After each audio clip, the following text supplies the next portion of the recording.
E o príncipe e a princesa que se amavam juraram ser felizes para sempre, mas não previam a pandemia. Quem é aqui que não está passando um perrengue no relacionamento nesse período? Verdade, conheço alguns amigos que quase perderam o réu primário. Mas fique aí que a gente vai falar sobre isso depois da vinheta.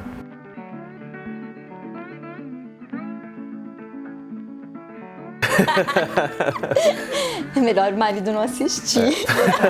Mas o grande que eu percebo disso, olha, é que não é só os relacionamentos de marido e mulher que ficaram afetados na pandemia.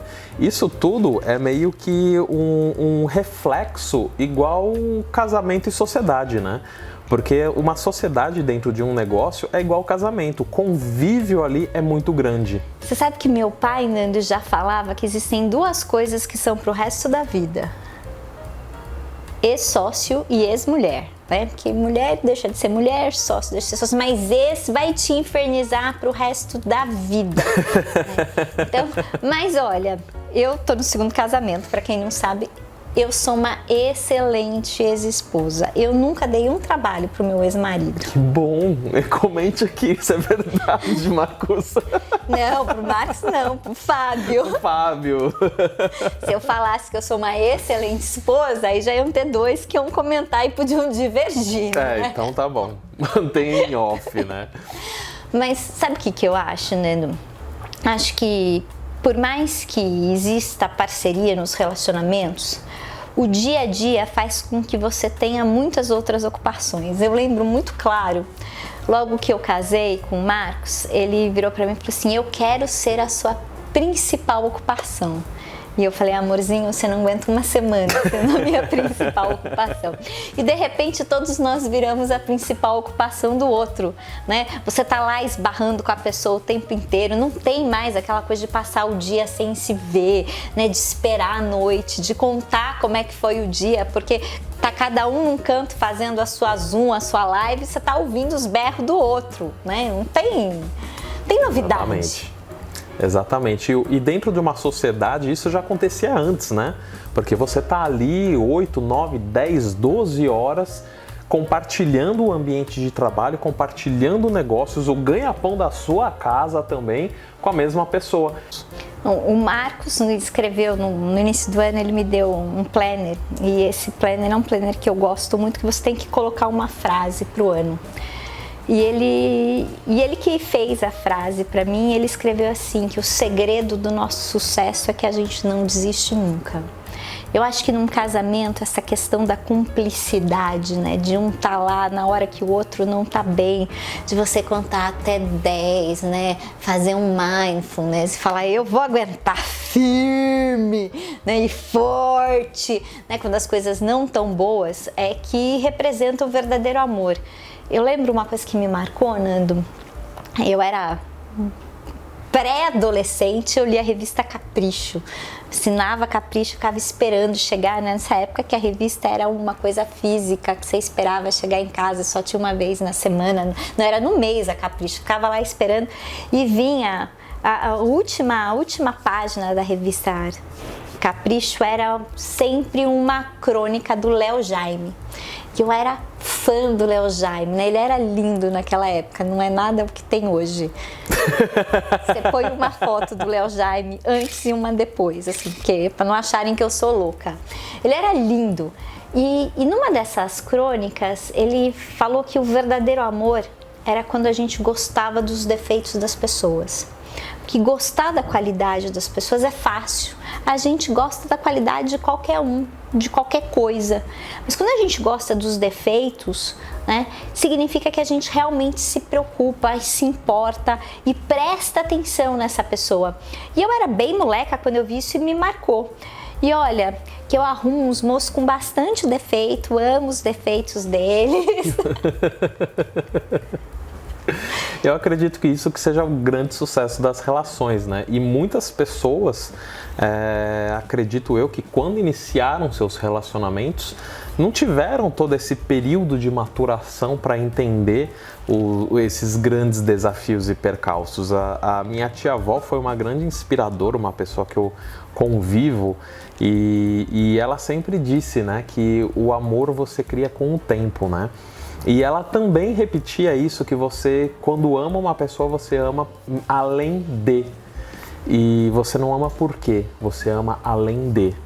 E isso também foi uma coisa que para mim muito me marcou. E aí eu, às vezes, me perguntava, né, e falava assim, eu vou saber quando eu amo uma pessoa não por quê, mas além de alguma coisa. E eu acredito que isso sirva para tudo, né, na nossa vida. Quando você está se perguntando sobre algo, você pode trazer esses valores para você e perguntar se realmente você ama aquela pessoa por quê ou além de.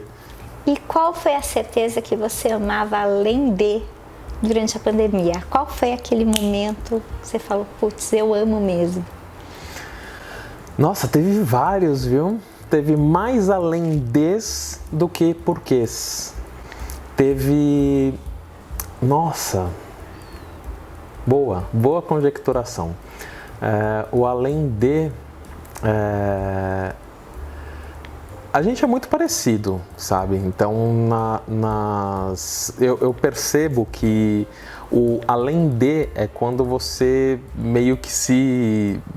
Me corrija se eu estiver falando alguma besteira. Quando você se irrita com a pessoa e você fala, putz, você respira fundo, conta e além disso você cria ali, respira e faz, né?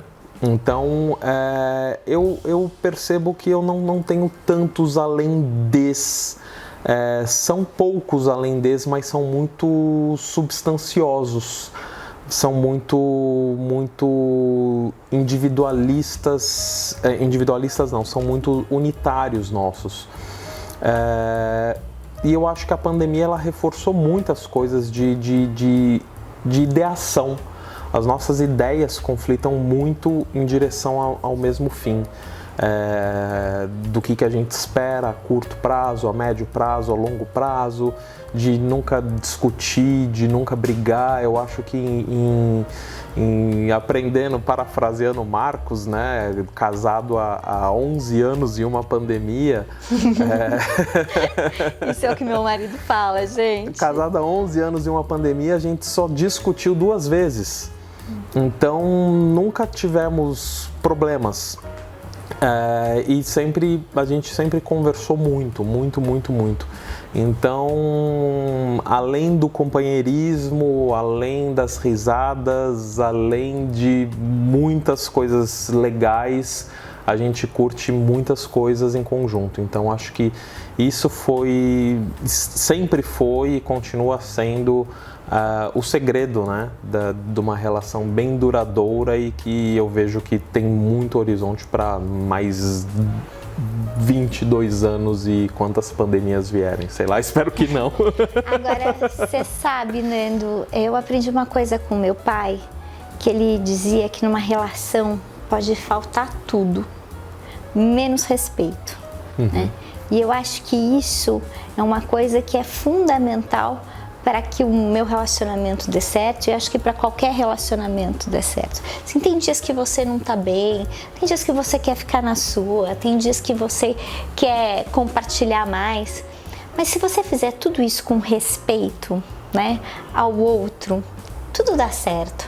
É uma coisa que eu particularmente não gosto, é quando a linguagem de um casal começa a ter palavrão, começa a ter ofensa.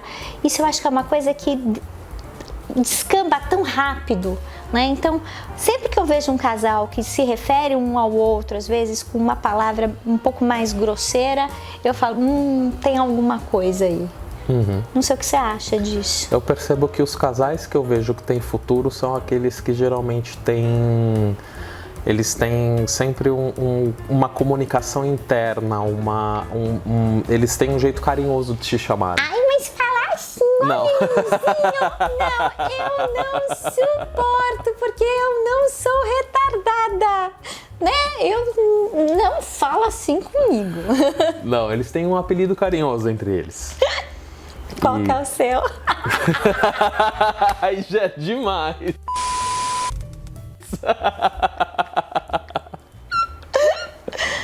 Você tem? Amorzinho. Chama o Marcos de amorzinho. Ah, então. De amorzinho. É fofo. Agora, conta pra gente.